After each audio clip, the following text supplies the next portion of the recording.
오늘도 살아계셔서 인생 화법을 주관하시며 인류의 역사를 주관하시는 살아계신 주님께 찬양과 경배와 영광을 돌려드립니다. 오늘도 특별히 이곳에 계셔서 저희들의 기도와 저희들의 찬양과 저희들의 예배를 받아주심을 감사합니다. 이 시간에 성령께서 말씀하여 주시고 이 시대를 분변하기를 원합니다.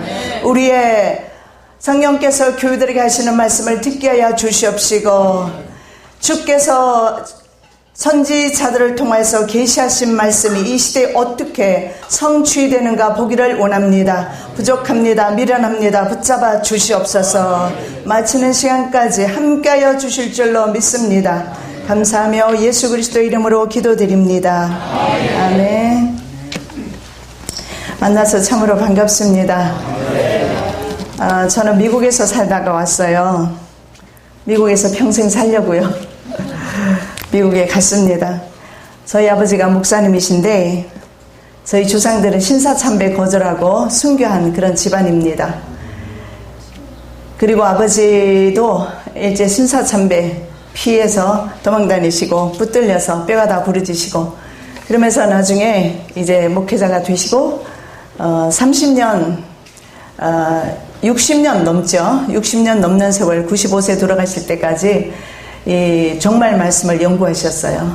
그리고 자녀가 3명이 현재 목회자인데 하나님께서 저에게 특별히 기름 부으셨어요. 아버지의 그 하시던 사역을 아버지가 돌아가시니까 이제 네 차례다, 내가 해라 말씀하셨고, 그래서 저는 특별히 제가 드리는 말씀은 이 시대를 전하라고 하나님께서 저를 특별히 모태에 있을 때부터 부르셨다는 거. 그래서 제가 여러분에게 드리는 말씀은 호황맹랑한 말도 있을 수도 있습니다만 그렇지 않습니다. 저는 모든 정보를 다 수집을 했고 눈으로 확인하고, 하나님께서는 제가 이 사역을 해야 되기 때문에 그럴 사람들을 만나게 해주시고, 그리고 저는 원래 목사가 될 생각이 없었습니다. 목회자 삶이 어떤가 아버지를 통해서 봤기 때문에. 그런데 하나님께서 이미 저를 30년 전에 손이 내려와서 저를 안수해 주셨어요, 직접. 그리고도 미국에서 목회하면서 저는 안수받을 생각이 없었는데 교회를 하게 되었습니다. 그래서 교회를 하면 축도도 해야 되고, 그래서 할 수 없이 안수를 받게 되었는데, 물론 한국에서 강조사 인허까지 거쳤죠. 그래서 미국 목사님을 통해서 미국 이제 교단에서 제가 이제 안수를 받게 되었습니다. 그런데 제가 받기 전에 하나님 앞에 기도했어요. 하나님, 나 부족합니다. 나 약합니다. 정말 목사가 될 수 있도록 하나님 도와주세요. 그래서 사람의 손이 아니고 하나님 손이 직접 저에게 안수해 주세요. 그러는데요, 7명 정도가 안수를 하는데 그 중에 하나님의 손이 제 머리에 얹혀지는 걸 봤습니다. 왜냐하면 그 순간에 저는 눈물이 쏟아지면서, 하나님, 그렇습니다. 저는 부족하지만 끝날까지 정말 주님께서 힘주시는 그날까지 주님 전하겠습니다. 물론 그때 제가 안수받았을 때는 교회를 하고 있었기 때문에 목회를 잘하고자 하는 그런 생각이 있었지요. 그런데 하나님께서는 저를 목회자로 세운 이유가, 저를 목사로 세운 이유가, 저를 하나님께서 안수하신 이유가 지금에 와서야 명확히 압니다. 그것은 뭐냐면 아버지의 그 신학적인 배경과 장로교회 통합 측의 목사님이세요. 그리고 평양신학 나오셨고 주기철 목사님 교회에서 전도사도 하셨고 그런 목사님이세요. 그리고 올곧기가 말로 표현할 수 없을 정도로 올곧습니다. 그런 아버지 밑에서 제가 말씀 교육을 받았고 신학적인 배경은 거의 다 아버지께로부터 온 것입니다. 그러면서 동시에 하나님께서 저희 가정을 일부러 찢으면서까지, 저희 가정이 희생되면서까지 하나님께서 저를 미국으로 가라고 말씀하셨어요. 한 지금으로부터 19년 전, 20년 전 일인데 하나님께서 저를 미국으로 보내셨어요. 미국으로 보내신 이유는 단 하나입니다. 시대에 대해서 눈을 뜨게 하시는 거였어요. 물론 그곳에서 많은 일들이 있었습니다. 제 목표와 주님의 저의 향하신 계획이 틀렸지만, 그럼에도 불구하고 주님께서는 저희의 잘못된 생각을 교정하시면서 계속해서 한 곳으로 몰아가시는데, 그것이 뭐냐 하면 이 시대를 하나님의 말씀과 함께 전하라는 겁니다. 난 불가능해 보였어요. 나 20년 전에 떠나면서 모든 사람을 끊어버렸습니다. 왜냐하면 환난의 바람을 타고 내가 미국을 갔기 때문에 정말 눈물과 한숨 가운데서 건너갔기 때문에 한국에 올 이유가 없다고 생각을 했고 올 생각도 안 했고 오랫동안 그렇게 살았어요. 그러다가 이제 책을 출판하기 위해서 왔다가 있을 곳도 없고 그러면서 다시금 제가 눈물로 미국으로 돌아가면서 제가 주님 앞에 그랬어요. 저는 이제 갑니다. 하나님께서 1 minute left, 1분 남았다. 하나님께서 말씀하셨어요. 그래서 제 책 이름이 1분 전이라는 책이 나왔는데 책을 나오고 출간하고 나서 주님 저는 끝났습니다. 제 삶이 끝났으니까 저 미국 갑니다. 여기 있을 곳이 없어요.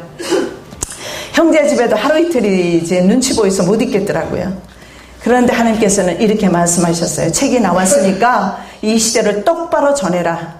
내가 내 이마를 금강석처럼 만들어줄 것이다. 전해라. 주님께서 이렇게 말씀하셔요. 그래서 제가 속으로 생각했습니다. 내가 한국에 아는 사람 한 명도 없는데 어떻게 내가 이 시대를 전할 건가요? 그리고 갔습니다. 그러던 차에 광주 안디옥교회 목사님이 직접 전화를 주셨고 계기가 되어서 광주로 오게 되면서 제가 이 지역을 보면서 느끼는 것이 있습니다.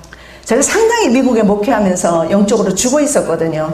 그런데 오히려 한국에 오면서 제가 오히려 영적으로도 회복되고 있는데 안디옥 교회 광주에 와서 지내면서 전라도 쪽을 주로 처음에는 집회를 많이 다니면서 하나님께서 이 지역에 소망을 주고 계시는구나.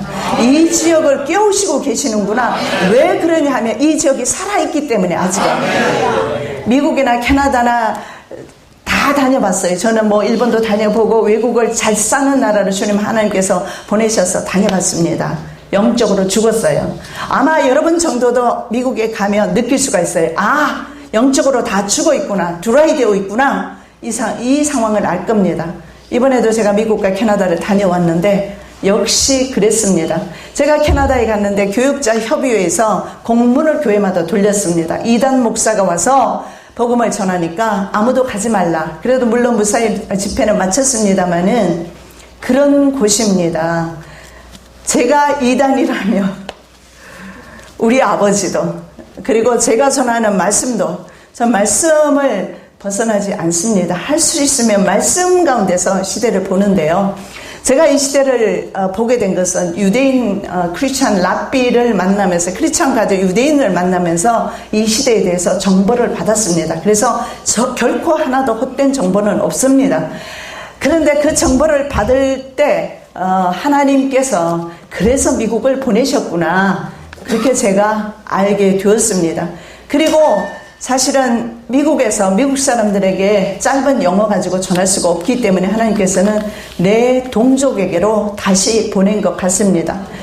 미국이 사실은 살기가 굉장히 좋아요. 그래서 나는 개인적으로 말이죠. 내 육체는 미국에서 살고 싶지 한국에서는 살고 싶지 않아요.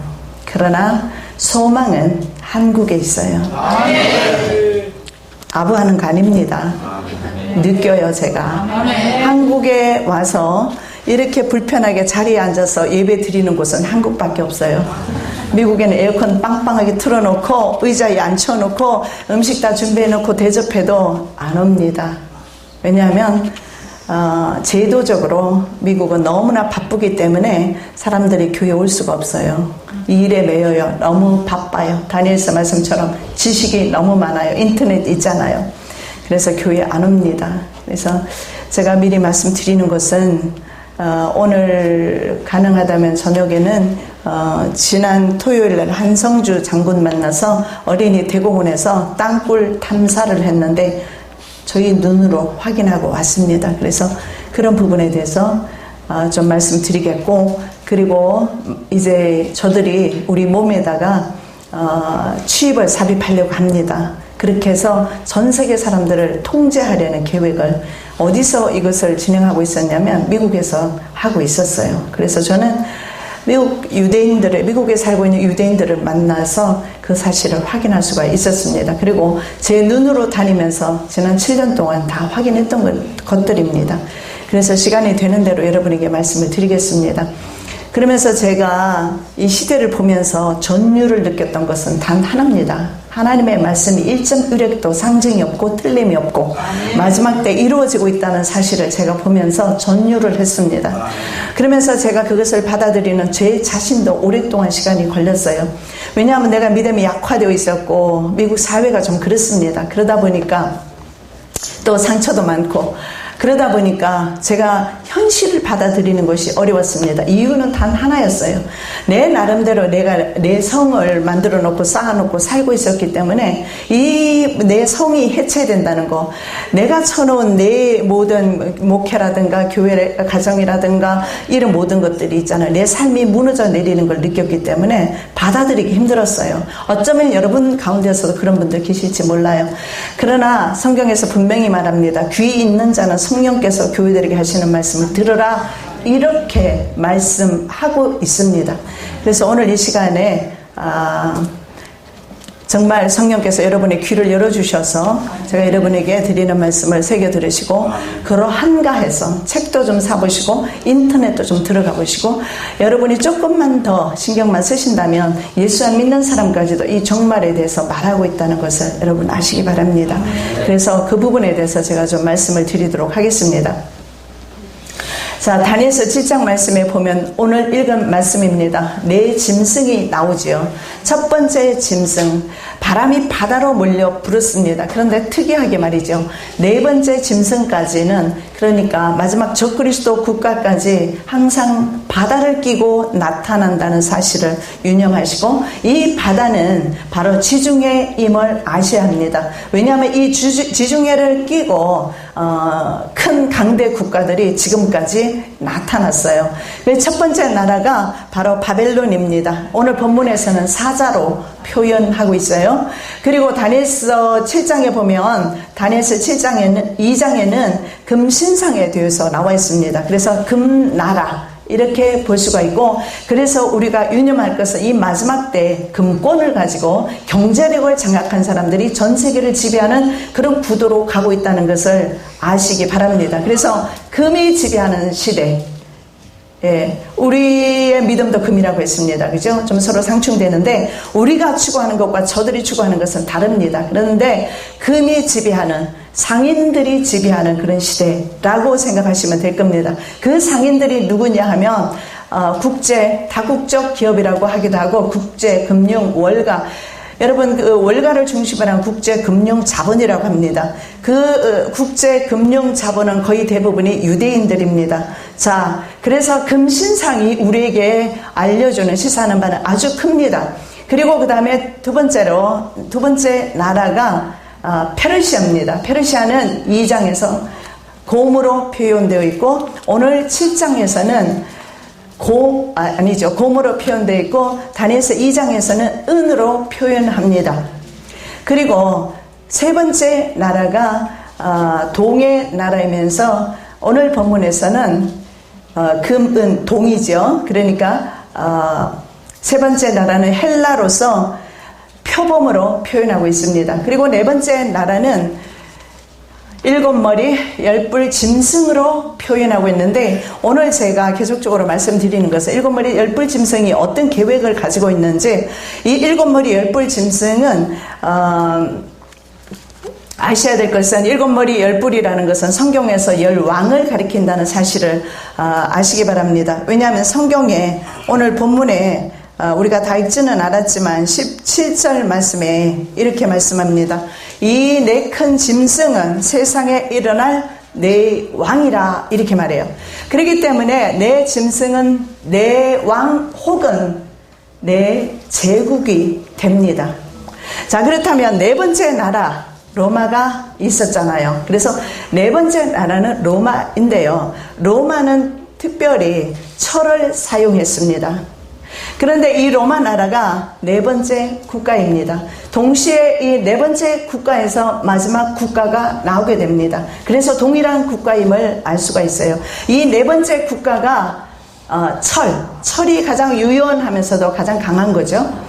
그리고 이 짐승이 나중에 내려가게 되면 나중에 로마가요, 동서로마로 나뉘게 돼요. 그래서 두 다리로 내려가죠. 자, 2장을 한번 생각해 보면요, 금, 은, 동, 철 이렇게 되어 있어요. 그리고 이것이 두 다리로 내려가서 10발가락입니다. 10발가락 시대라고 해요. 오늘날 시대를. 10발가락은 바로 철과 진흙이 섞여 있어요. 그래서 결국은 고대 로마와 오늘날의 유럽연합이 같은 나라임을 압니다. 유럽연합 중에서도 이스트 유럽연합까지 합하면 페르시아라든가 과거에 있었던 바벨론이라든가 이런 나라를 다 포함하게 되면 27개국이 정확히 되지만, 그러나 그 나라를 빼면 실제적으로 유럽연합을 이끌고 있는 나라는 10개 국가입니다. 이 10개 국가를 여기서 10왕이다 이렇게 표현하고 있고, 10왕 중에서 세 나라가 또 나오죠. 세 뿔이 나옵니다. 자, 7머리는 역시 왕입니다. 10왕. 짐승은 세상 제국이죠. 자, 그런데 왜 7머리냐 하면, 나중에 적그리스도가 일어났을 때 7대3으로 현재 유럽연합에서 총통이 일어났을 때 7대3으로 등극하는 사람이 있다면 그가 바로 적그리스도가 될 것이다. 그래서 유대인들은 이렇게 해석하고 있습니다. 자, 그런데 세 개 국가가 특이하게 나타나죠. 세 뿔이 나타나죠. 10뿔 중에서 말이죠, 세 뿔이 나중에 새로 나옵니다.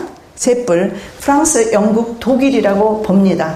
그리고 세 뿔 중에서 세 뿔이 꺾여요. 왜냐하면 세 뿔이 반대표를 던지기 때문에 7대3으로 반대표를 던지는 나라가 프랑스, 독일, 영국이라고 봅니다. 그리고 나중에 오늘 우리가 읽은 말씀 중에 셋이 그 앞에서 뽑히고 한 뿔이 나온다고 말했습니다. 그 한 뿔이, 그 작은 뿔이 보면 이렇게 말씀하죠. 그 작은 뿔에는 사람의 눈 같은 눈들이 있고 또 입이 있어 큰 말을 한다. 그래서 이 뿔이 사람이라는 것을 알 수가 있고, 성경에서 뿔은 왕을 가리킵니다. 아무나 보고 뿔이라고 하지 않아요. 자, 그랬을 때 이 작은 뿔이 누구냐? 이 마지막 7머리 10뿔 짐승, 마지막 적그리스도 국가에서 나오는 적그리스도이다. 그래서 그러면 적그리스도 국가는 누구이냐? 우리가 이건 적그리스도 국가다 하고 이름 붙여서 나오진 않아요. 그거 기다리면 끝납니다. 그렇게 이름 붙이지 않았고요. 신세계 정부라고 이름을 붙였어요. 새로운 세계 정부입니다. 그것이 종교 운동으로 뉴 에이지 운동을 하고 있어요. 뉴 에이지. 이것도 신세계, 말하자면 새로운 세대 운동입니다. 신천지도 마찬가지일 겁니다. 그래서 이 새로운 운동은 뭐냐 하면, 하나님이 통치하는 그런 세상이 아니고 사탄이 통치하는 세상인데, 이 사탄이 통치하는 세상은 얼마 동안 될 것인가? 3년 반이 됩니다. 이것을 후 3년 반이라고 하고, 성경에서는 한때, 1년, 두때, 2년, 반때, 6개월, 3년 반이라고 합니다. 그래서 3년 반 동안 통치하는데요. 이 기간 동안은 하나님께서 권력을 그들에게 허락하신 기간입니다. 자, 이렇게 봤을 때 다니엘서를 보면 전체 주제가 역사의 주인은 하나님이시다. 역사의 주인은 하나님이시다. 인생의 주인도 하나님이시다. 이것을 말씀하고 있어요. 그래서 우리가 엔타임을 향해서 우리가 생각할 때 두려움이나 무서움보다는 하나님의 그 은혜의 해, 하나님의 그 능력을 우리가 경험하는, 하나님의 능력을 경험하는, 우리가 이 말씀을 보면서 계속해서 처음에는 참 어렵습니다. 왜냐하면 내 육이 받아들이기 힘들어서 그래요. 그러면서 더 나아가서 내 영이 주님과 함께 할 때 이것을 받아들이면서 이제는 어떻게 되느냐? 주님 속히 오시옵소서, 마라나타, 주님을 찬양하게 되어 있습니다. 그래서 이 모든 것이 바로 하나님의 섭리 가운데, 하나님은 처음부터 마지막까지 알파와 오메가 되셔서 이 세상을 인도하고 계십니다. 그 가운데 3년 반만을 그들을 주는데, 하나님께서 날들을 감해 주신다고 하셨기 때문에 3년 반이 아닐 수도 있고요. 아니면 그 날들을 감해 주셨기 때문에 전 3년 반을 하나님께서 감해 주셨는지도 모르겠습니다. 중요한 것은 3년 반이든 7년이든 중요하지 않아요. 하나님의 종들은 하나님이 세상 끝날까지 임마누엘 함께 하신다는 사실입니다. 자, 그래서 오늘부터 시작해서는 제가 이 작은 뿔에 대해서 적그리스도에 대해서는 할 수 있는 시간이 있을지는 모르겠습니다만은 적그리스도 국가에 대해서 그것이 바로 신세계 정부라고 하는 새로운 정부인데 2009년도에 세워졌습니다. 어떻게 해서 그게 세워질 수 있을까? 그럼 각 나라들은 가만히 있는가? 그러면 강대 국가들은 가만히 있을까? 자, 이미 모든 정치적으로 다 연합이 되어 있는 것을 차례대로 말씀을 좀 드리겠는데요. 자, 마지막 네 번째 짐승을 보면 성경에서는 이렇게 말합니다. 네 번째 짐승. 자, 네 번째 짐승에 대해서 마지막 제국이기 때문에 우리가 살펴보기를 원합니다. 자, 넷째 짐승은 무섭고 놀라우며 또 매우 강하며 또 쇠로 된 큰 이가 있어서 먹고 부수뜨리고 그 나머지를 발로 밟았으며 이 짐승은 전의 모든 짐승과 다르고 또 10뿔이 있더라. 그래서 저는 유럽연합으로 보고 있습니다. 왜냐하면 10왕을 거느리기 때문에 그렇습니다. 10뿔이 있잖아요. 자, 그런데 쇠로 되어 있다. 실제로 로마가 쇠로 된 무기를 사용했고, 그리고 이 쇠라는 것은 바로 쇠로 내리친다는 것을 생각했을 때 거의 박살난다는 것을 여러분 염두에 두시고, 자, 이들은 전 세계 농업 국가들을 박살냈습니다. 그리고 천년 자원이 있는 국가들을 빼앗았습니다. 그런 것을 좀 설명드리겠습니다. 그래서 큰 이가 있어서 먹고 부수뜨리고 그 나머지를 발로 밟았다. 그래서 이 짐승은 다른 짐승과 다르다. 여러분, 강의가 끝나면 이 짐승이 다른 짐승과 다르다는 것을 알 겁니다. 왜냐하면 다른 짐승들은 국부적인 지역적인 세력이었습니다. 왜냐하면 예를 들어 헬라의 알렉산더 대제 같으면 성경의 알렉산더 대제에 대해서도 말씀을 하고 있는데, 알렉산더 대제는 10년 동안 인도까지 다 장악했어요. 그래서 가장 강력한 왕이었지만 전 세계적인 왕은 되지 못했어요. 그런데 이 작은 뿔은 세계적인 왕이 될 것입니다. 이것은 첫째로 하나님께서 이 시대를 허락하셨기 때문입니다. 이 시대 허락하신 이유는 성도들을 용광로 속에 넣어서 불로 연단한 금으로 하나님께서 금과 같은 신앙 만드시기 위해서 하나님께서 허락하신 시대이고, 동시에 이 더러운 세상, 죄악이 관영하는 세상을 하나님께서 이제는 심판하시기 위해서 이 시대를 작정하신 것을 보게 됩니다. 자, 그런데 이 뿔이, 작은 뿔이 말이죠. 이 작은 뿔이 이제는 세계 왕으로 등극하게 되는데, 참고만 하십시오. 그게 뭐 성경이 7대3으로 왕이 된다는 말이 없는데, 일단은 10뿔 중에서 말이죠, 세 뿔이 나온다는 거, 강력한 세 나라, 그리고 세 뿔을 뽑아버리고 한 뿔이, 작은 뿔이 나타나서 통치하게 된다는 거. 유대인들이 7대3으로 세계 왕이 등극하게 될 것이다, 이렇게 보고 있습니다. 자, 이 짐승은 전의 모든 짐승과 다르다. 이 말은 지금까지도 한 번도 전 세계를 지배한 적이 없는데, 전 세계를 이제는 지배하게 되는데, 그 지배하는 방법이 뭐냐 하면 신세계 정부가 주도하고 있는 것이 세 가지입니다. 하나가 뭐냐면 정치 연합이죠. 그래서 정치가 어떻게 연합이 되었는지 볼 거고요.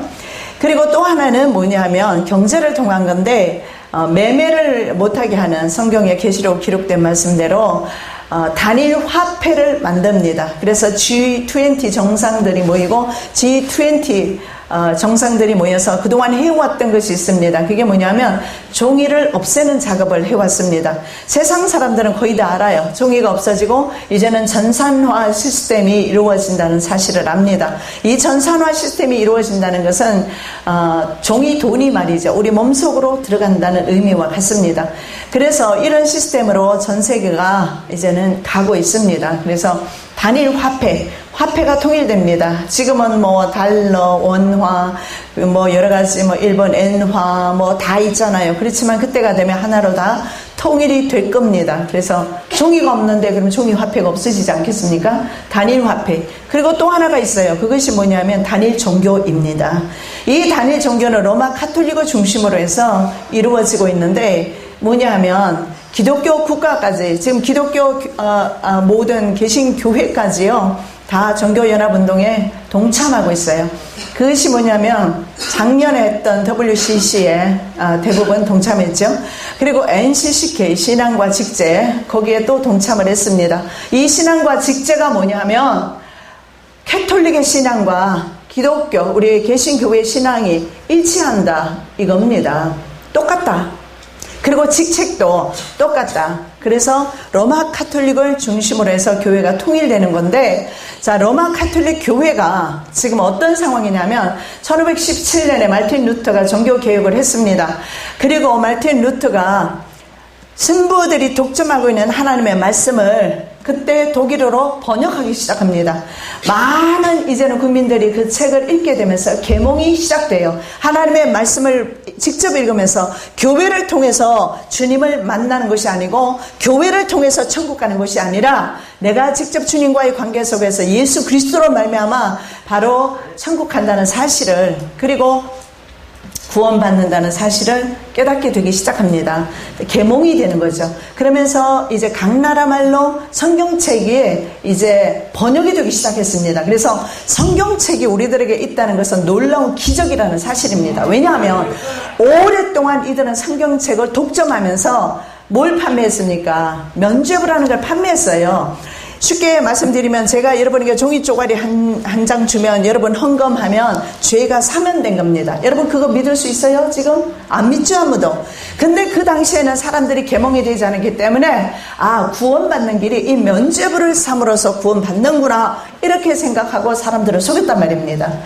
자, 이것이 잘못됐다는 것을 마틴 루터가 루텐베르그 그 교회에다가 95개조 반박문을 붙였어요. 잘못된 거 95개조 써서 반박문 붙여서, 그러면서 종교개혁이 전 세계적으로 이제는 확산되면서 여러분 아시는 내용대로 요한계시록에 보면 빌라델피아 교회가 나오는데 이 빌라델피아 교회 시대가 들어가기 시작합니다. 이 빌라델피아 교회 시대는 열린문 시대입니다. 그때부터 시작해서 복음이 전 세계적으로 확산되기 시작하면서 여러분 아시는 대로 조지 밀러 목사님, 그리고 무디 목사님이라든가 아니면은 찰스 요한 웨슬레 목사님 형제라든가 수많은 유명한 종교 개혁자들 그리고 부흥사들이 나타나기 시작합니다. 그 시대가 바로 빌라델피아 열린문 교회 시대가 되는데, 자, 이런 일들이 일어나기 시작하니까 로마 카톨릭이 위기감을 느낍니다. 그래서 로마 카톨릭이 방법을 사용하는데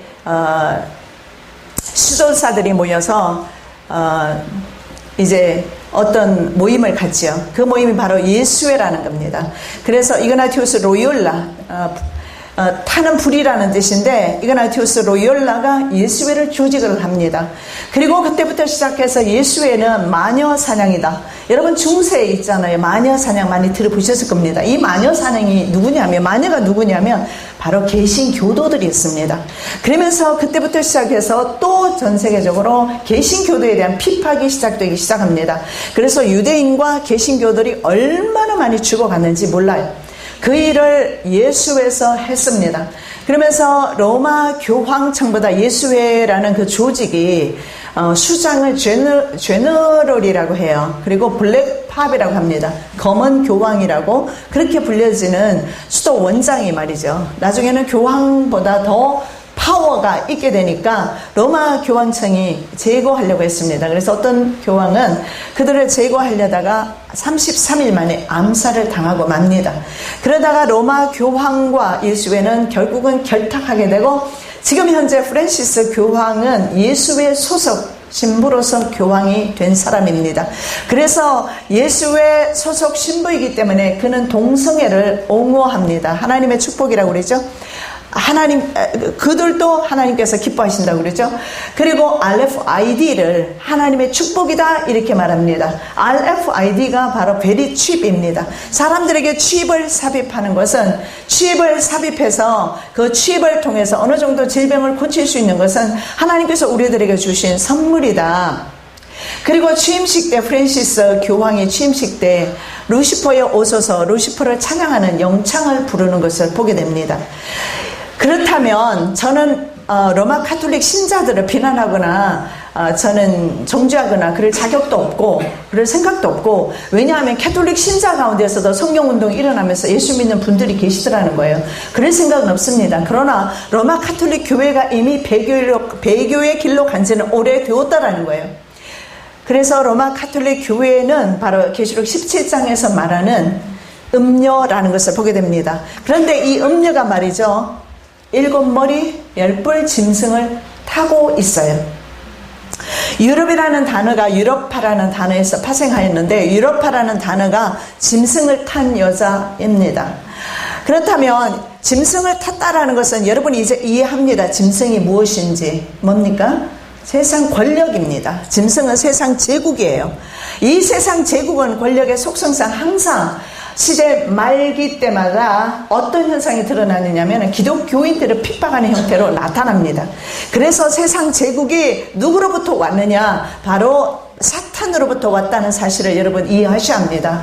예수님께서 천하만국을 보여주면서 예수님께 사탄이 뭐라고 말합니까? 네가 내게 절하면 천하만국 주겠다.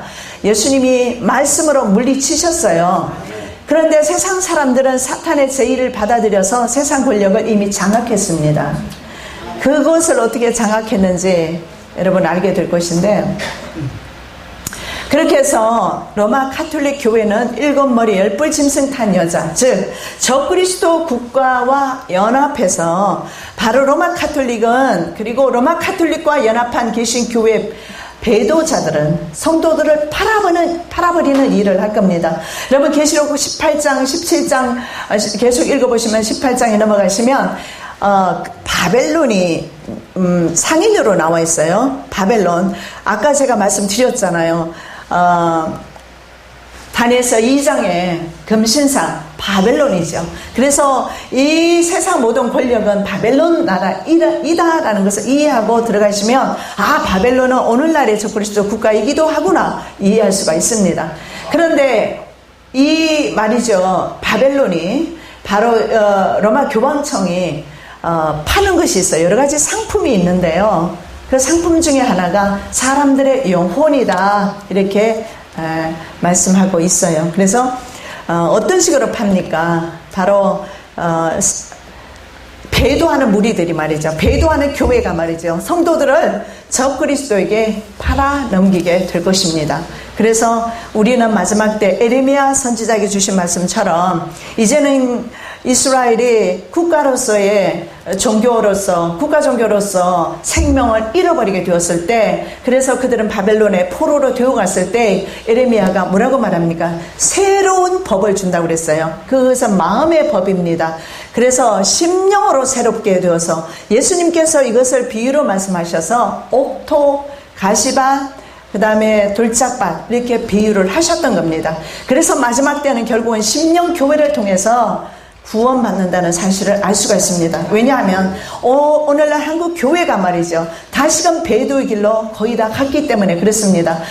저도 통합측입니다. 아버지가 통합측이었고, 물론 미국에서는 뭐 초교파에서 있었습니다만은 통합측은 WCC 소속입니다. 합동측은 베리측은 660 숫자가 아니다. 그래서 그것을 전하는 개인과 교회를 배격한다. 이렇게 어머니 교단이 과거에 일제시대 때 그들은 바로 신사참배를 가결했습니다. 신사참배는 이것은 종교적인 문제가 아니다. 이것은 국가 정책이다. 절 해도 괜찮다.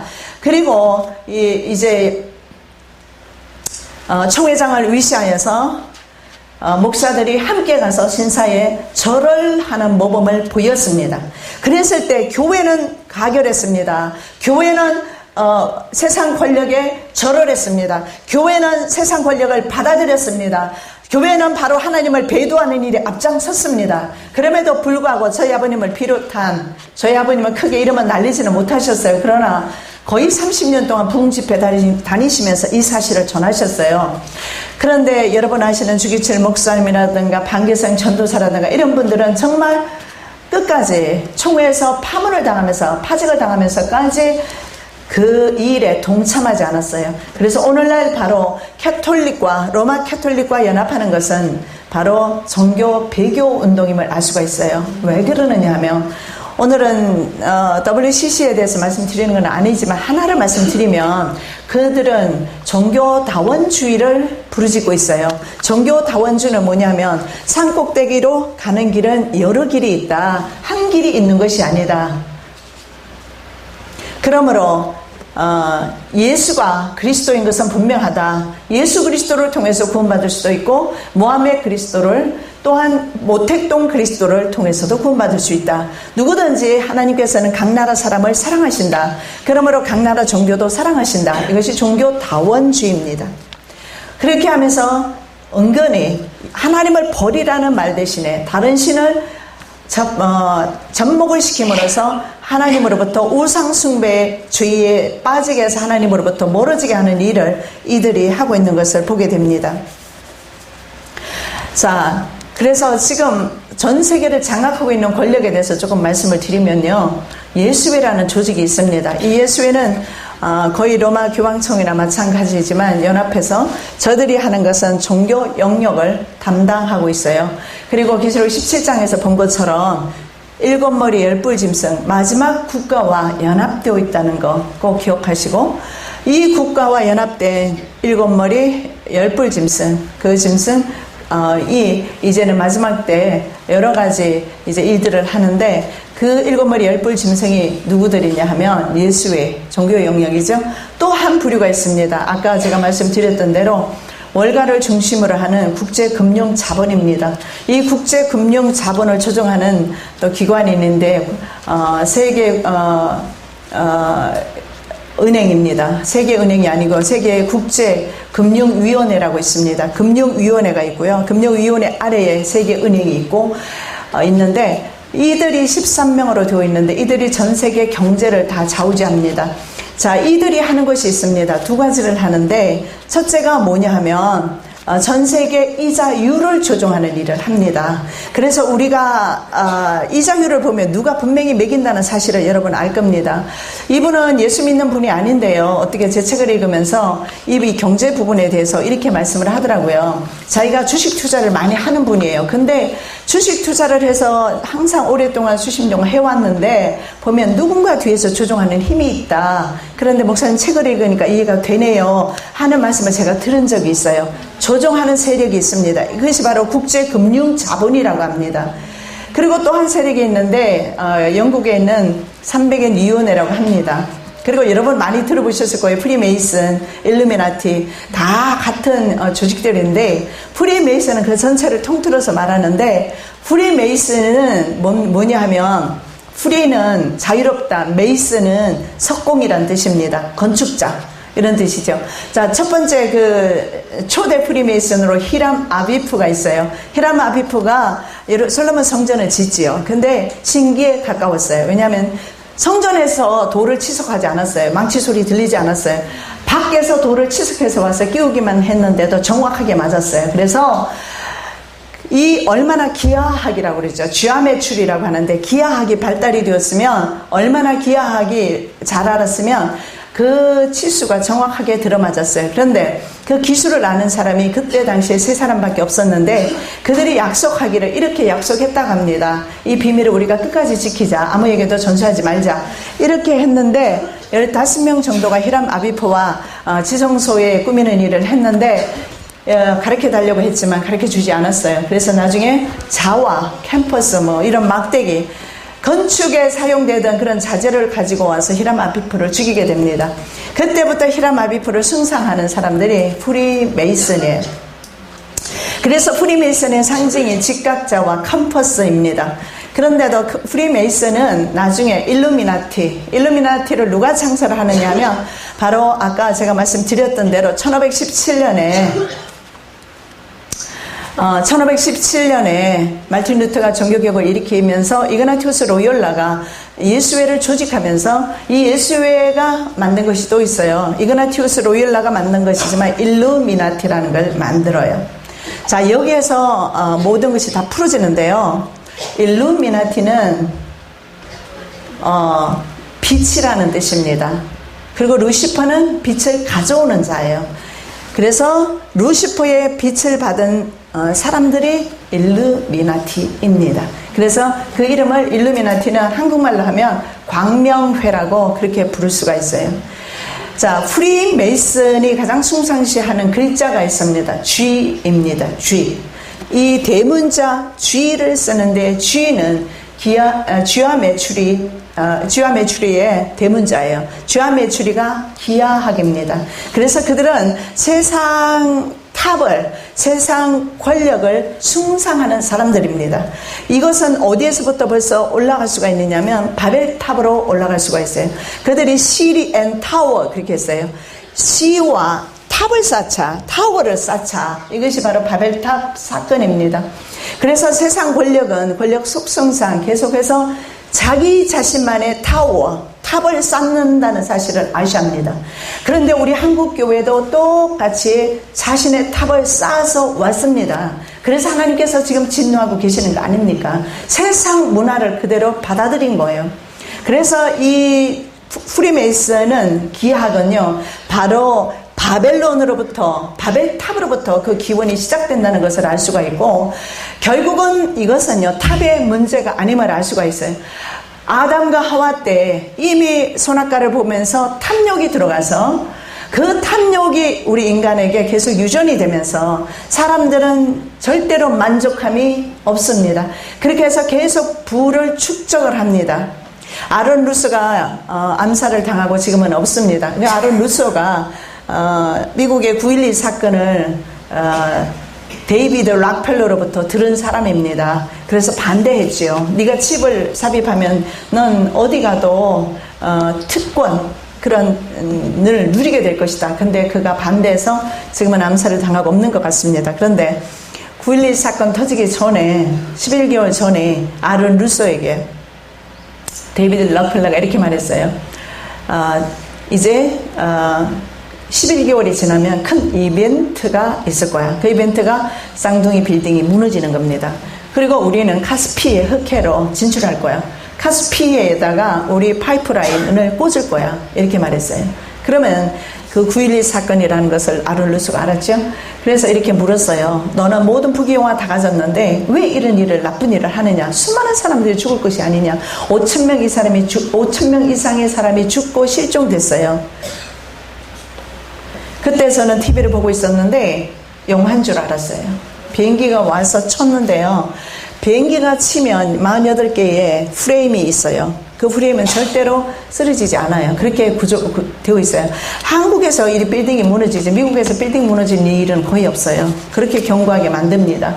그런데 빌딩이 말이죠. 무슨 폭파되는 것처럼 스르륵 그냥 내려오더라고요. 보니까 지하 1층에서부터 폭발을 계속했어요. 비행기가 부딪히면서 동시에 폭발이 된 겁니다. 의도적이었다는 거죠. 그랬을 때 데이비드가 이렇게 말합니다.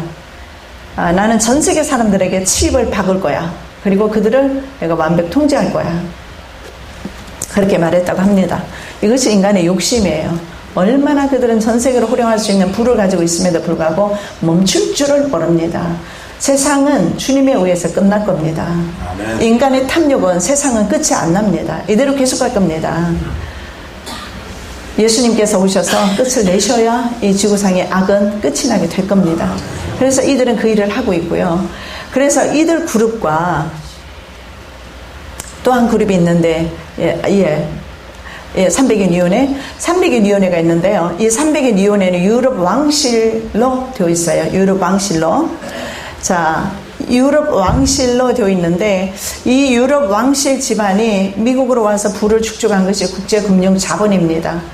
그리고 거의 대부분의 많은 사람들이 유대인들이 있는 것은 사실입니다. 왜냐하면 영국이나 유럽으로 중세의 유대인들이 벌써 장사를 통해서 파고 들어갔어요. 그렇게 해서 자귀를 받으면서 유대인들도 귀족으로 들어가기 시작합니다. 자, 그렇게 해서 유럽에 있는 귀족들이 전 세계를 지배한다고 볼 수가 있는데, 자, 300인 위원회의 명령으로 한 예를 들어보겠습니다. 300인 위원회의 명령으로 남북한 전쟁이 일어나게 됩니다. 트루먼에게 지시를 내리지요. 미국의 대통령도 300인 위원회에 왕립국제문제연구소라고 있어요. 거기에 가서 반드시 연설 정도는 한번 해야 지명을 받을 수가 있어요. 그래서 미국의 대통령조차도 그들의 허가 없이는 그들이 누구냐 하면 다 결탁되어 있죠. 예수회라든가 300인 위원회라든가 딱 집어서 정말 세 부류를 말하기는 그렇지만 거의 세 부류들이 세계를 지배하기 때문에 그래요. 그러나 이것을 성경적으로 말씀드린다면 금을 장악한, 금권을 장악한 바로 금신상, 그 우상 숭배하는 자들, 그들이 전 세계를 지배한다. 다른 말로 하면 상인들이, 경제를 장악한 사람들이 전 세계를 지배한다. 정치인들은 그들을 고위라고 그렇게 말합니다. 고위는 꼭두각시 인형이라는 뜻이죠. 그래서 이들이 300인 위원회에서 이때 왕립국제문제연구소에서, 그리고 또 한 그 부류가 있는데 미국의 CFR이라고 있습니다. 이것이 투 탑이 되어요. 300인 위원회 아래에서 이들이 거의 미국과 영국 내지는 유럽의 경제를 좌우지하고 있는데, 그 유럽에서 특히 300인 위원회 수장이 300인 위원회 수장이 엘리자베스 여왕이고 프리메이슨 수장이 엘리자베스 여왕이에요. 자, 프리메이슨이나 결국은 다 결탁되어 있는 것을 보게 됩니다. 그리고 프리메이슨의 주인은 하나 더 말씀을 드리면, 쥐암의 줄이 뜻도 있지만 가시라는 뜻도 돼요. 왜냐하면 대문자를 쓰는 것은 영어에 보면 하나님 외에는 안 쓰고 고유 명사에만 쓰게 되어 있습니다. 그래서 프리메이슨, 자기가 숭상시하는 그 기하학을 주의로 쓰고요. 그 주의는 바로 하나님이고 그들이 숭상하는 것은 바로 사탄입니다. 그래서 그들의 새로운 세상은요, 바로 사탄을 숭배하는 세상이고, 하나님을 섬기는 사람들은 핍박을 하게 될 겁니다. 그것이 바로 성경에 나와 있어요. 아까 읽은 말씀 중에서 그런 말씀이 있죠. 자, 읽지는 않았네요. 25절의 말씀에 보니까 이런 말씀이 있습니다.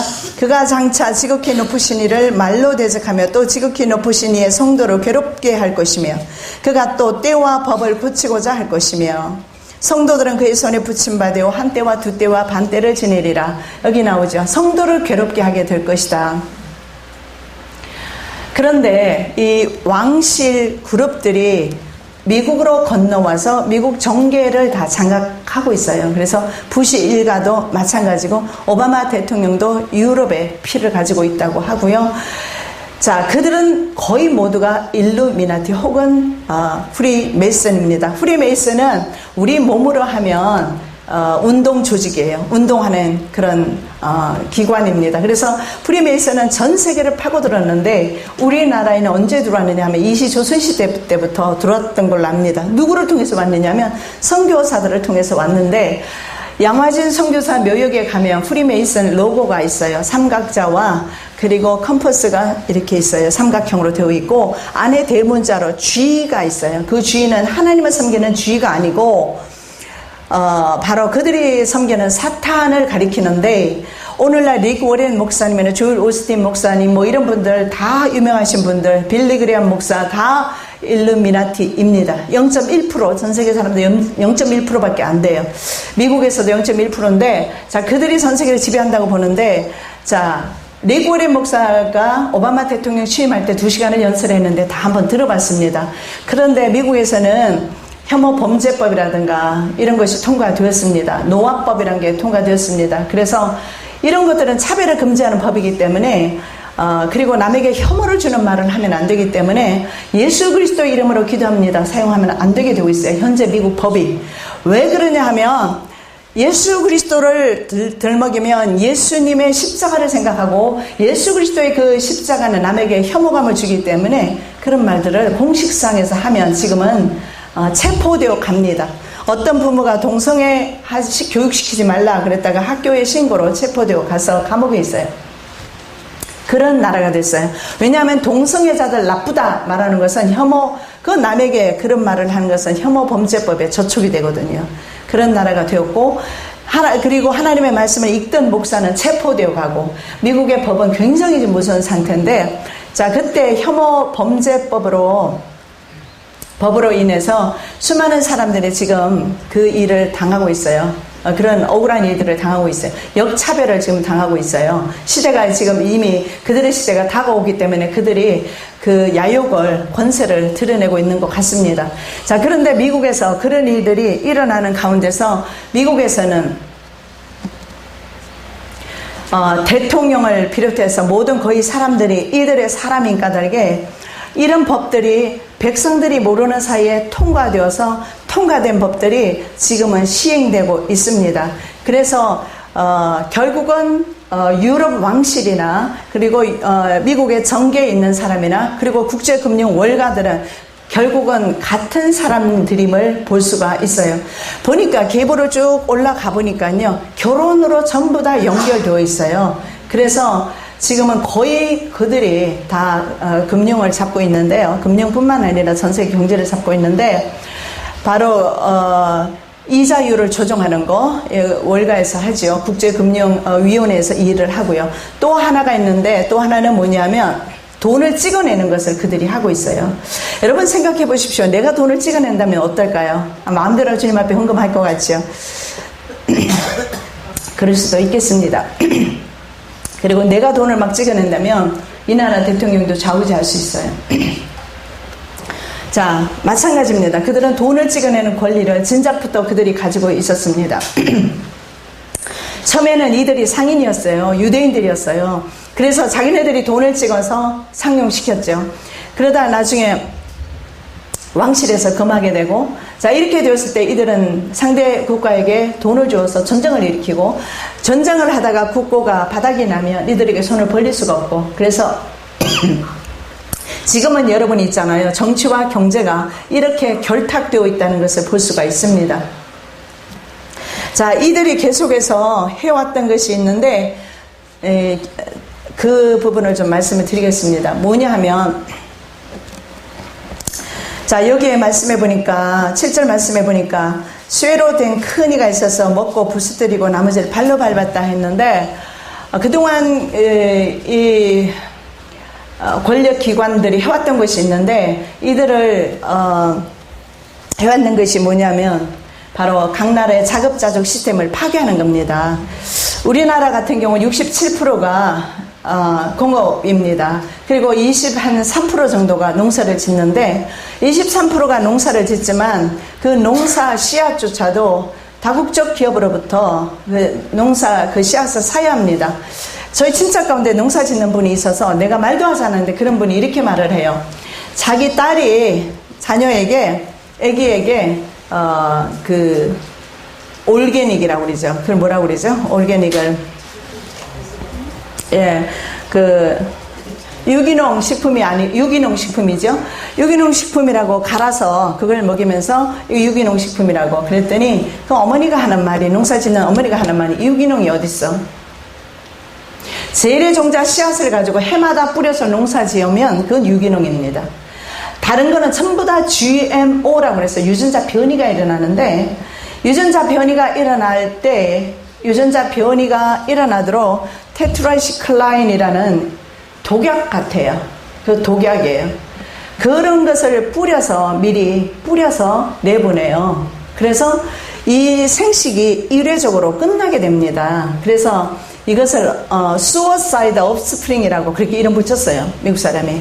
왜 그러냐 하면 자살 씨앗이라는 건데, 왜냐하면 하나님께서 우리에게 주신 것은요, 해마다 한 가지 그 씨앗을 뿌려서 먹도록 하나님께서 그렇게 하셨어요. 그런데 이들은 그 씨앗을 말이죠, 없애버렸어요. 그것이 바로 GMO 식품입니다. 이것은 다시 그 다음에 뿌려도 농사를 못 지어요. 자, 저들의 목적이 뭡니까? 농사를 못 짓게 해서 결국은 자기네들이 판매하는, 다국적 기업이 판매하는 식량을 사 먹고 살아라. 사 먹으려면 짐승표를 받아야 사 먹을 수가 있어요. 그래서 저들의 마지막 계획이 그겁니다. 그래서 지금 전 세계에는 GMO 식품이 그렇게 많이 나오고 있고요. 미국에서는 밀을 농사를 합니다. 뭐 밀뿐입니까? 소도 그렇고요. 그 소라든가 이런 거, 이 옥수수를 먹이거든요. 그런데 이 옥수수가 다 GMO 식품 아닙니까? 그래서 저는 그런 것을 방송으로 다 봤는데요. 미국에서는 밀 농사를 할 때 위에서 비행기로 제초제를 쫙 뿌려버립니다. 그런데 이미 독소를 머금고 있는 밀은요, 제초제는 옆에서 풀은 죽는데 이것은 안 죽어요. 얼마나 독하면. 여러분 다 아실 겁니다, 이 사실을. 이런 것들이 저들의 다 음모이자 계략인 것을 알아야 돼요. 이것은 사탄이 그들에게 권세를 주지 않고는요.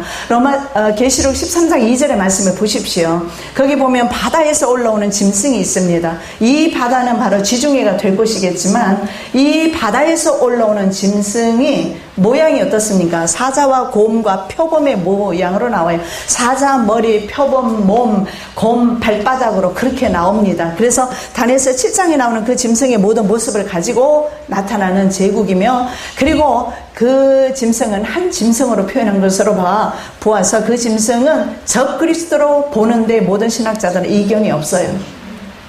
다른 의견들이 없어요. 바다에서 올라오는 짐승에게 13장 2절에 보면 용이 모든 권세를, 보좌를 이양하는 것을 보게 됩니다. 그래서 사탄의 권세를 받은 마지막 때 정부가 되기 때문에 저들은 그런 놀라운 무서운 그런 것들을 지금까지 해왔고 할 수 있었고, 그런 것이 한 지역이 아니라 전 세계적으로. 그래서 과거에 아주 농업국가였던 수많은 나라들 보십시오. 지금 칠레라든가 아르헨티나라든가 브라질 얼마나 잘 살았습니까? 옛날에 잘 살았어요. 그리고 우리나라도 한참 개발도상국에서 선진국으로 간다고 했는데 천만의 말씀이요. 그들은 선진국 대열을 끼워주지를 않습니다. 물론 방법이 다 다르죠. 일단은 이렇게 각 나라의 자급자족 시스템을 파괴를 합니다.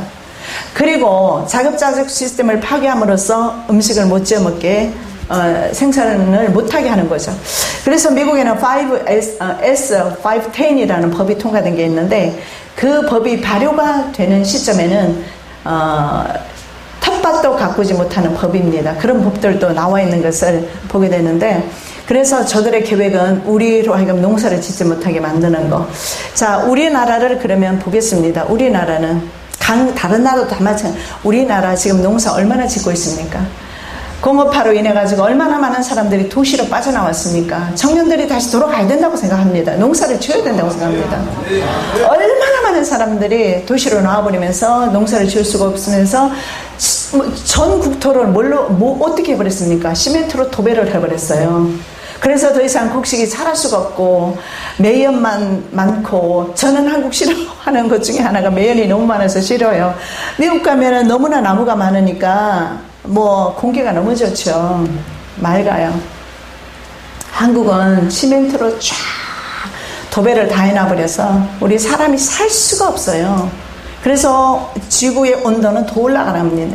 지구의 온도가 올라가는 그 이유 중에 하나가 시멘트 해놔서 그렇다고 저는 생각합니다. 거의 대부분의 도시들은 전부 다 시멘트로 다 발라버렸어요.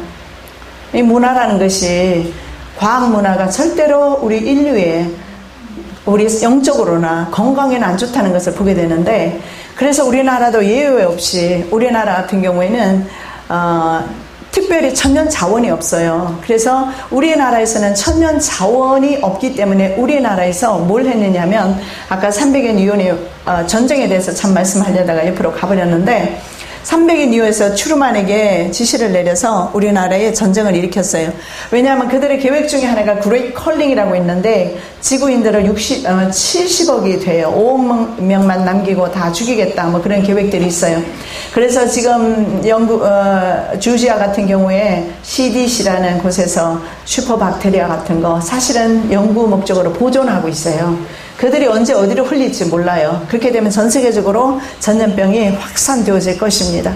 많은 사람들이 우려하고 있어요. 저들이 바로 그것 가지고 전 세계를 지배하려는 거 아니냐, 그렇게 말을 하지만, 그러나 권력자들은 내놓고 있지 않습니다. 어디 그 슈퍼박테리아 뿐입니까? 제가 아는 사모님 한 분이 이 슈퍼박테리아가 언제 나오냐면 2년 전인가 제가 미국 책을 쓰고 있는데 그때 나왔어요. 미국 사람들이 감염됐다 소식을 듣고 제 책에도 기록을 했는데, 얼마 전에 보니까 제가 미국에서 연락이 와서 소식을 들었는데, 제가 알고 있는 어떤 사모님이 바로 이 슈퍼박테리아에 감염이 됐대요. 그래서 그 사모님은 자기가 팔과 다리가 잘려나간 걸 모르고 있답니다. 슈퍼박테리아는 방법이 치료가 없고요. 방법이 균이 들어간 부분은 잘라내줘야 합니다. 이런 슈퍼박테리아. 그리고 여러분 지금 에볼라 바이러스 있잖아요. 에볼라 바이러스는요, 모든 기관으로서 신장이라든가 장 기능을 파괴시키기 때문에 모든 구멍에서 피를 토하게 됩니다. 흘러내게 돼요. 이런 것들을 현재 미국에서 CDC는 질병예방치료센터이고, CDC에서 전 세계로 뭘 보내는지 아십니까? 약품과 의료기기를 보내는 곳이 바로 CDC이고, 이 CDC에 뭐가 있느냐 하면 시체 처리기라는 것이 있어요. 피마 캠프에서 관리하는 것인데, 시체 처리기라는 것이, 엄청난 시체 처리기가 거기에 보관되고 있고, 그래서 무서운 것이 CDC. 그 CDC가 바로 본부가 에모리 대학에 있습니다. 이 뉴스를 보셔서 여러분 다 아실 겁니다. 이런 거대한 음모를 가지고 있습니다. 그래서 우리나라 전쟁 때도 그들이 전쟁을 통해서 사람이 얼마 죽든가는 상관이 없습니다. 그들이 우리나라를 지배하려는 구도로 가지고 있었어요. 그래서 우리나라를 지배하는 것이 참 중요한 것이 뭐냐 하면, 일본을 그들의 손아귀에 놓고, 그리고 남한도 마찬가지고, 그렇게 하면서 중국을 겨냥까지 할 수 있고, 이런 이점이 있기 때문에, 그래서 300인 위원회의 지령에 의해서 트루먼 대통령이 전쟁을 이제 허락하게 되고, 우리 북쪽은 전쟁을 할 만한 여력이 없었어요. 여러분 아실 겁니다. 나이 많이 드신 분은 아실 거예요. 저는 아버지한테 들어서 알아요.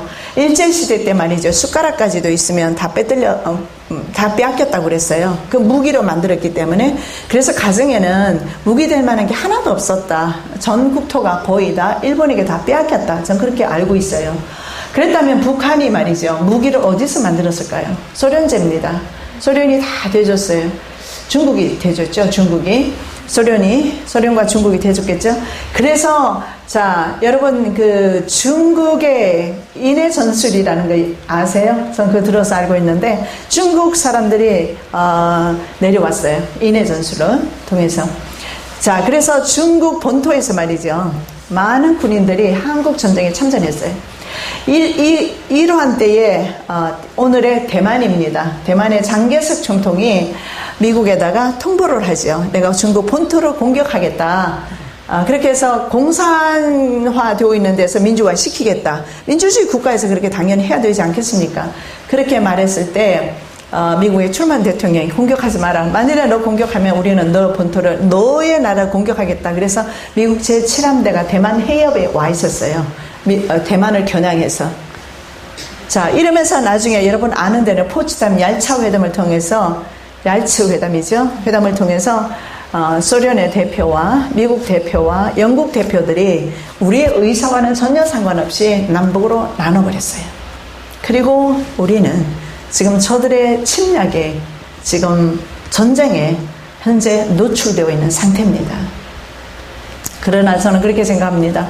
전쟁의 소문이 있고 또 땅굴도 다 파놓은 상태고, 그렇다 할지라도 전쟁은 여호와께 속한 것이니까 우리의 회개를 받으시고 우리의 눈물을 받으시고 주님께서 뜻을 돌이키시면 일어나지 않을 수도 있다 생각하지만,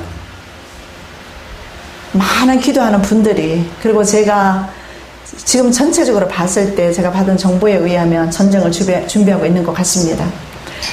왜냐하면 제가 만나는 분들이 다 그 부분에 관여하는 분들, 그런 분들에게 제가 들은 얘기예요. 저는 정보만 여러분에게 전해드리지 저는 아는 바가 없습니다. 그러나 주님께서 우리나라를 정말 기뻐하실 수 있도록 우리가 좀 기도를 많이 했으면 좋겠다 하는 마음이 늘 있습니다. 자, 우리나라를 이런 식으로 해서 전쟁의 그 속에서 적어도 그 당시에 죽은 사람이 아마 이상가족이 1000만 이상 이상가족이 생기고 죽었고 엄청난 고통 속에 들어갔습니다. 그들이 전 세계로 비즈니스를 두고 있는 것을 다국적 기업이라고 하는데요. 군산복합체라는 것이 있어요. 이것이 뉴욕 물론 월가와 다 같이 연계되어 있는 같은 사람들이죠. 돈을 버는 방법 중에 비즈니스와 전쟁이 같이 가는 겁니다. 전쟁이. 자, 예를 들어 보면 영국이 중국과 전쟁을 했습니다. 아편 전쟁이라고 합니다. 아실 겁니다. 이 아편 전쟁이 왜 일어나느냐 하면 영국에서 말이죠. 중국에다가 아편을, 선교사들을, 군대를 보내면서 선교사들을 통해서 아편을 보급을 했어요. 프리메이슨 선교사들이겠죠. 자, 그렇게 하면서 아편이 막 확대되면서 아편으로 말미암는 문제들이 생기니까 중국에서 수입을 금지시켰어요. 그랬더니 여러분 잘 아는 내용대로 자유무역이라고 우리 공부 다 했을 겁니다. 자유무역. 자유무역. 내 마음대로 내가 무역하겠다. 막지 마라. 그러니까 중국에서는 막겠다. 그래서 일어나는 것이 바로 영국과의 그 아편 전쟁입니다. 그래서 중국이 지고 홍콩을 100년 동안 영국에 양도하고 얼마 전에 이제 돌아왔죠.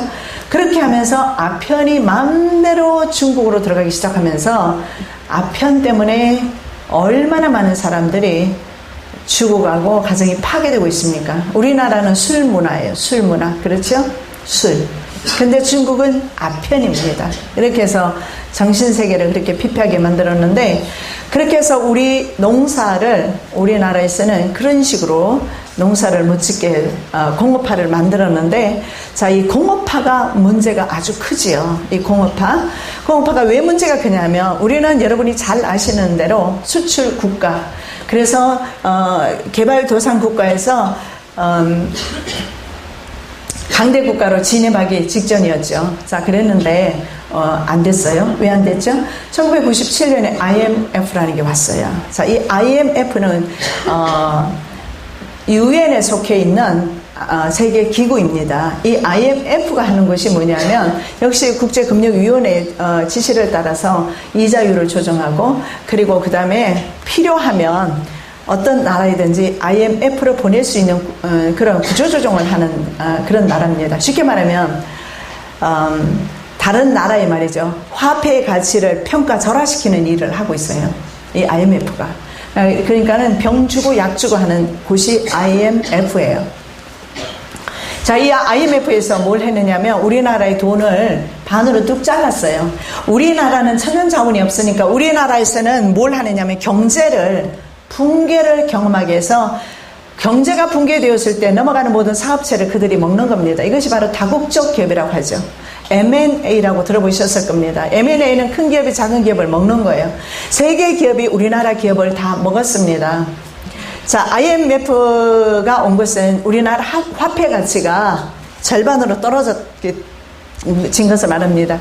자, 그때 제가 미국에 있었으므로 그 돈을 바꿔야 됐었어요. 근데 그 당시에 1000불을 바꾸기 위해서는 80만 원 정도였어요. IMF 오기 전에. 그런데 IMF 딱 터지니까 12월인가요? 그때쯤 되니까 우리나라 돈이 1000불을 바꾸기 위해서 얼마까지 뛰었느냐면 거의 180만 원까지 뛰었어요. 그러면 우리나라 돈이 가치가, 다른 말로 하면 2배로 가치가 떨어졌다, 이렇게 볼 수가 있는 겁니다. 자, 우리나라가 수출 국가입니다. 우리나라에서 다른 나라에 수출을 했어요. 100만 불어치 1000만 원어치 수출을 했다고 봤을 때 1000만 원이 내 주머니로 돌아와야 회사가 움직여요. 그런데 돌아올 때는 IMF가 오니까 50만 원밖에 안 들어왔어요. 자, 그러면 누가 이 돈을 말이죠, 인위적으로 이렇게 남의 국가의 돈을 인위적으로 이렇게 값싼 돈으로 만드느냐? 바로 IMF에서 그렇게 하는 거예요. 자, 그래서 결국은 IMF라는 것은 하는 일이 화폐 가치를 결정하는 곳이라는 것을 볼 수 있는데, 2차 세계대전이 끝난 후에 전 세계가 피폐했습니다.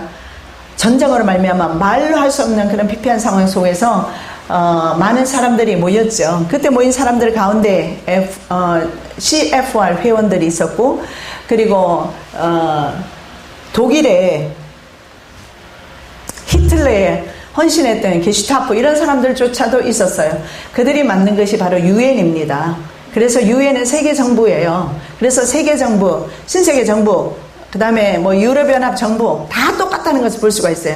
그들은 연합을 해서, 하나님께서는 연합하지 마라, 바베탈 사건을 통해서 그렇게 말합니다. 그런데 이들은 연합하면서 하나님을 대적하고자 하는 것입니다. 그러면서 그들이 UN을 만들면서 IMF도 만들고 다 만들었어요. 그러면서 그들이 만든 것 중에 하나가 뭐냐면 브레튼우즈 체제라는 것을 만들었어요. 이 브레튼우즈 체제는 금 35달러에, 미국 달러 35달러에 금 한 온스를 가격을 매겼어요. 인위적으로. 누군가가 돈의 가치를 매겨야 되잖아요. 그래서 금 35달러가 금 한 온스예요. 그리고 이제 금은 빠져야 돼요. 금이 매매하기가 힘드니까. 그리고 미국 미국 달러가 이제는 기축 통화가 됐어요. 그걸 키 커런시라고 합니다. 그래서 전 세계 돈은 0.1% 선에서 미국 돈과 거래가 됐어요. 환율이라고 그러죠. 환율. 그런데 미국에서 스스로 자기 돈을 파괴를 했어요. 기축 통화로서. 전쟁을 통해서 파괴를 합니다.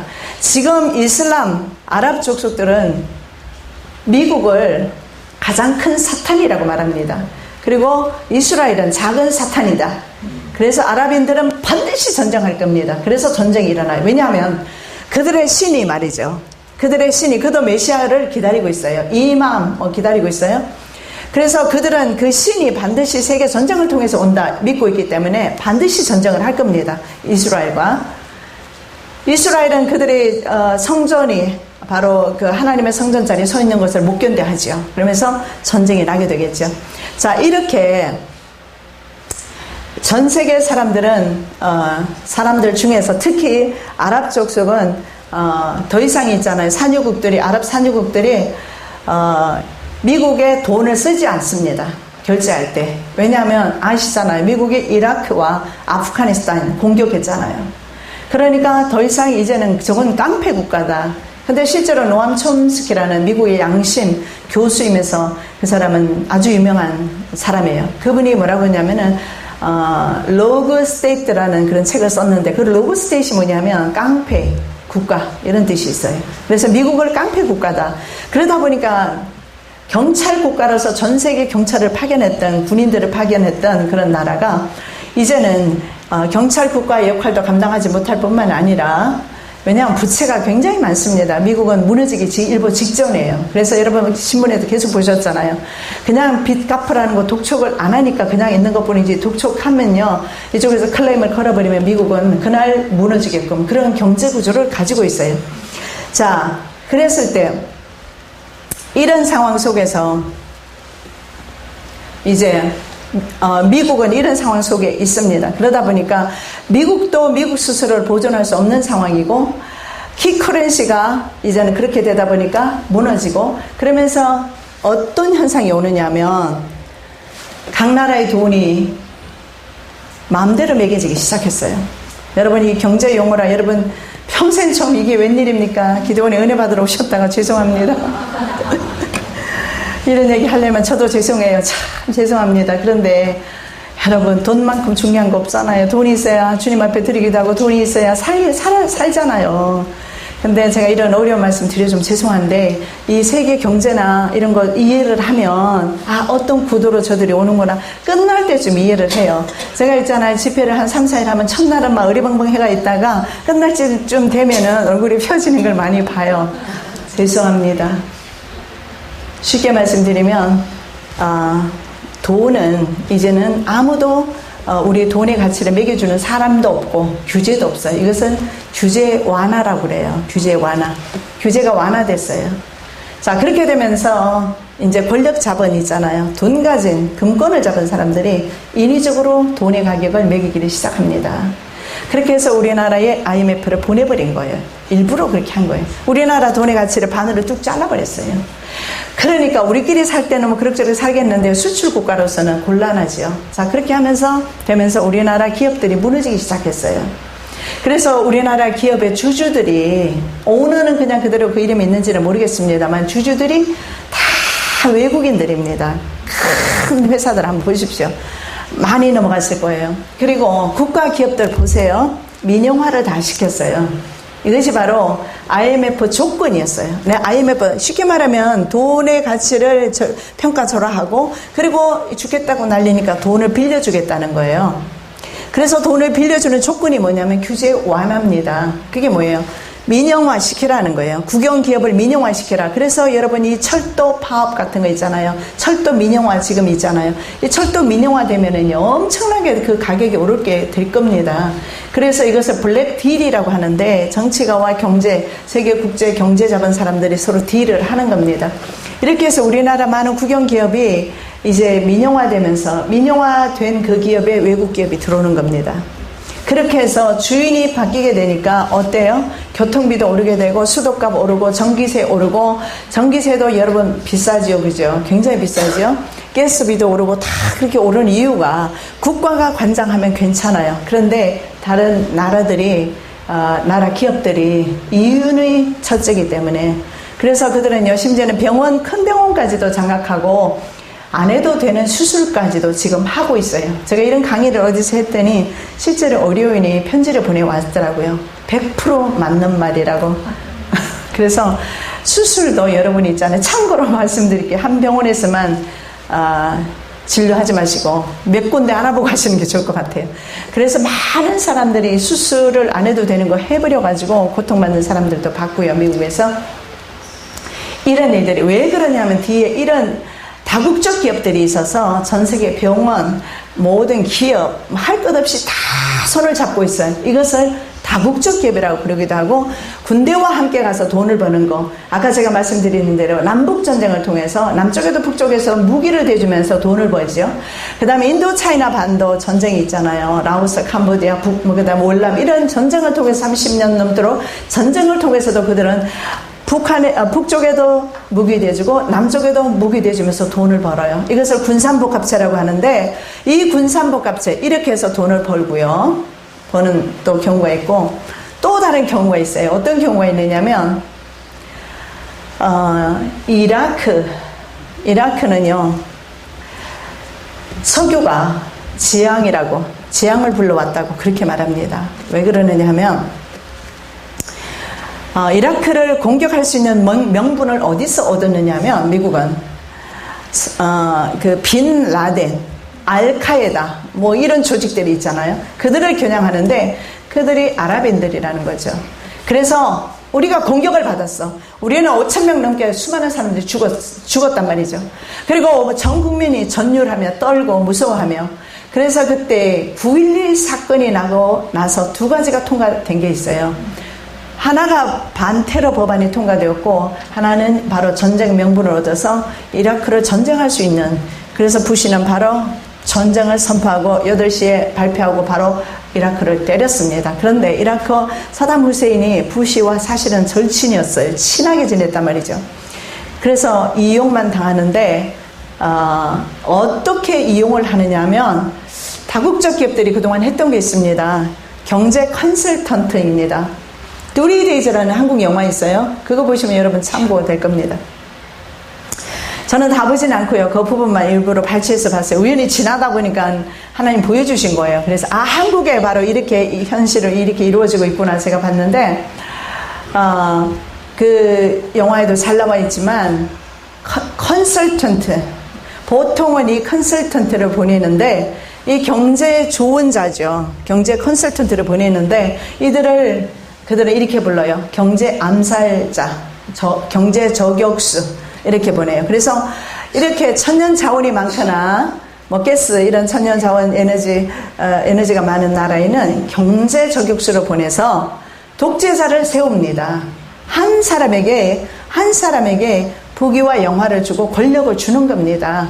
그리고 재정을 대주죠. 재정을 대주니까 이 사람이 그 재정으로 군사 쿠데타를 일으키거나, 우리나라 박정희 대통령도 마찬가지죠.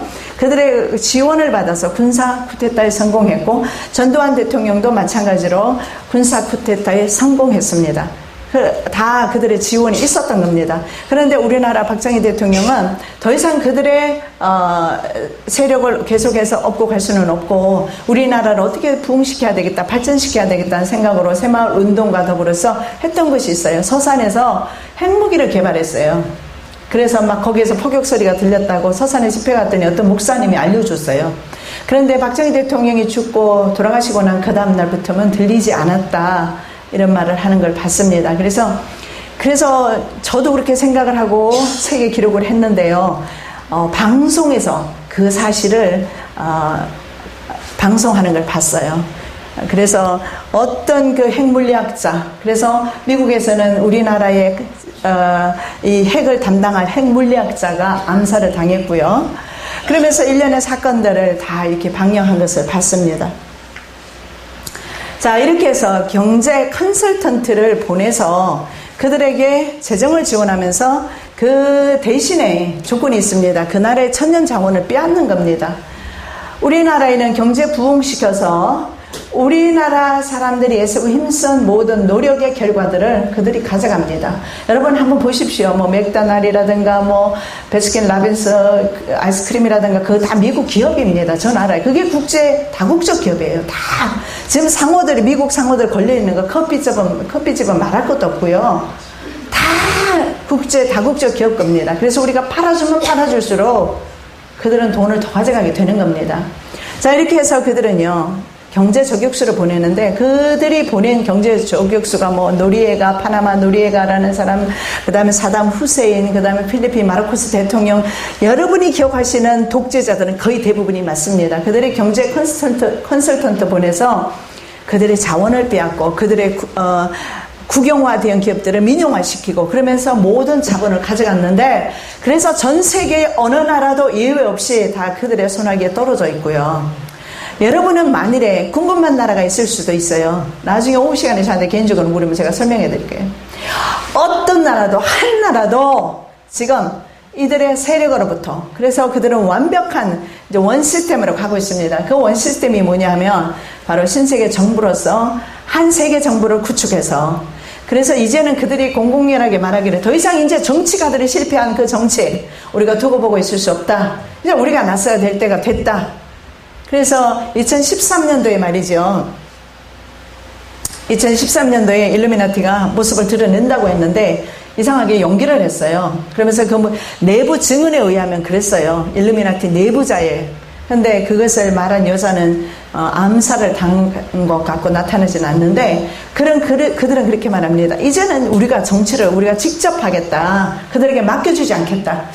그리고 실제로 신문을 여러분 보시면은 이제 경제 문제, 기후 문제, 정치적인 문제, 왜냐하면 시리아 폭동, 이집트, 그리고 더 나가서 사우디아라비아를, 전략가들은 그렇게 봅니다. 사우디아라비아를 끝으로 이제는 폭동이 끝이 날 것이다. 만일에 이 폭동이 사우디아라비아까지 간다면은 그러면 그때는 세계 전쟁이 일어나게 될 것이다. 폭동은 끝이 나고, 이렇게 보고 있습니다. 근데 현재는 시리아까지 왔어요. 그래서 여러분 신문에서 우리가 볼 수 있는 것은 그들이 전쟁을 하는데 말이죠. 시리아 반군의 무기들이 미제입니다. 정부군의 무기도 미제입니다. 그럴 수밖에 없는 것이 바로 미국 정부가 대준다는 차원보다는 바로 이 다국적 기업 군산복합체들이 무기를 팔아서 돈을 벌고 있다는 사실을 아셔야 하고요. 그리고 궁극적으로 저들이 계획하는 것이 뭐냐면 전 세계를 이제 붕괴시키는 것. 바이러스가 있고요. 전쟁이 있고요. 그리고 또 다른 많은 것들이 있습니다. 여러분 막 지금 지구적으로 일어나는 거 있잖아요. 그런 날씨를 조종하고 지진을 통해서. 그런데 마태복음 24장, 누가복음 21장, 마가복음 13장 말씀에 보면 예수님께서 마지막 때 말씀을 하시는데, 거기에 마지막 때 말씀하시면서 예수님의 말씀 가운데서 처초에 전쟁과 기근이 있으리라.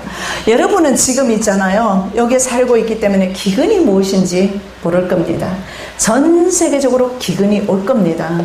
전 세계적으로 전쟁이 올 것이고 름장 놓는 거 아닙니다. 왜냐하면 지금 이미 러시아가 크림 반도를 먹으면서 동진을 하고 있잖아요. 이것은 에스겔 38장의 공마국 전쟁을 성취하는 차원으로 볼 수가 있어요.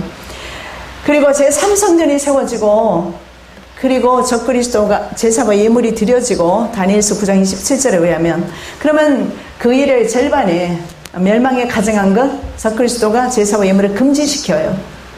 그러면 제3성전이 언제 세워지느냐? 김정철 감독님하고 저 교제도 있는데요. 제가 그분의 강의도 듣고 또 그분의 영상 제3성전도 받고, 근데 고시라고 합니다. 그분은 40번 넘게 이스라엘에 왔다 갔다 하면서 성전을 짓는 분들하고 교제하시면서 제3성전을 만들었어요. 그래서 지금 제3성전이 미국에서도 상영되고 있고 전 세계적으로 상영되고 있어요. 한번 보시기 바랍니다. 그래서 삼손전이 시작되면 7년 대환난이 시작되는 거고 250일째 다니엘서 9장에 의하면 첫 제사가 드려지고 그리고 그 일의 절반에 7년 딱 중간이 되겠죠. 제사와 예물을 금지하는데 그때 왜 금지하느냐? 적그리스도는 자기를 보여 하나님이라고 말한다. 결국 궁극적인 목적은 왜 전 세계를 이렇게 피폐화시키고 전 세계를 이렇게 완전히 회복 불능의 상태로 그들이 만드는 이유가 뭐냐? 딱 하나입니다. 바로 적그리스도가 자기 나라를 건설하기 위해서입니다. 그 시기가 후 3년 반으로서 한 때와 두 때와 반이면서 그 일의 절반에 제사와 예물을 금지할 것이다. 제사와 예물을 왜 금지하느냐? 이스라엘에서 많은 제사가 드려질 겁니다. 동물 제사가 드려지고 현재 동물까지도 지금 잡아놓고 붙들어 놓고 있는 상태예요. 그러면 그것을 금지를 시킵니다. 그 금지를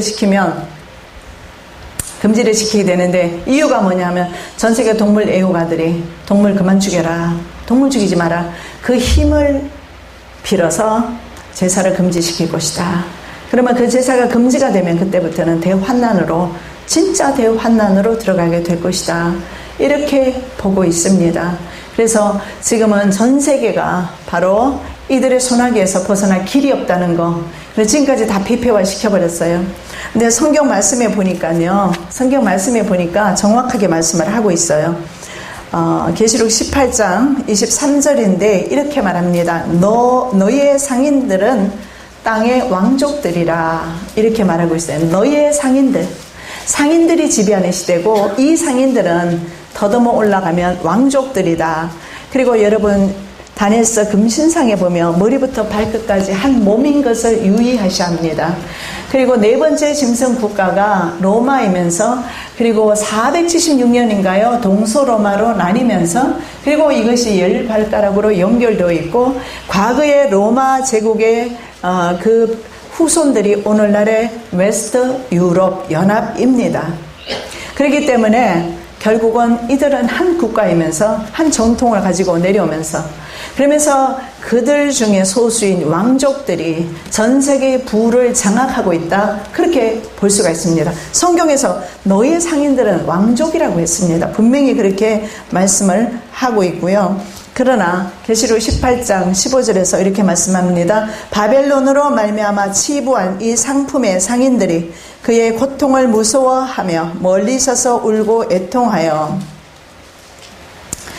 그러나 이들이 마지막 때 이 적그리스도가 바로 작은 뿔이 어떻게 멸망하는가 처참하게 불로 멸망당합니다. 이것을 보면서 그에게 붙어있던 상인들이 그에게 붙어서 세상 권력을 장악하고 믿는 자들을 핍박하던 그 권력이 그들이 나중에는 멀리 서서 그 고통을 보면서 무서워하면서 울면서 애통하는 날이 온다. 그래서 우리 잠깐의 고통의 날들을 두려움으로 맞지 마시고 감사함으로 주님께서 이제 하늘나라 저희들에게 회복시켜 주시는구나 믿음으로 나아가시기를 예수님의 이름으로 축복합니다. 사랑 예수님 감사합니다. 짧은 시간 말씀드렸지만 그러나 이 시대를 우리가 정확히 분별하고 하나님께서 계시하시는 계시의 말씀을 듣고 시대를 더 많이 분별함으로 아버지 다시 오실 예수 그리스도를 사모하며 살아가는 저희들 될 수 있도록 은혜 베풀어 주시옵시고 남은 시간 가운데서도 성령 하나님 지도하여 주시옵소서. 감사하며 예수 그리스도 이름으로 기도드립니다. 아멘.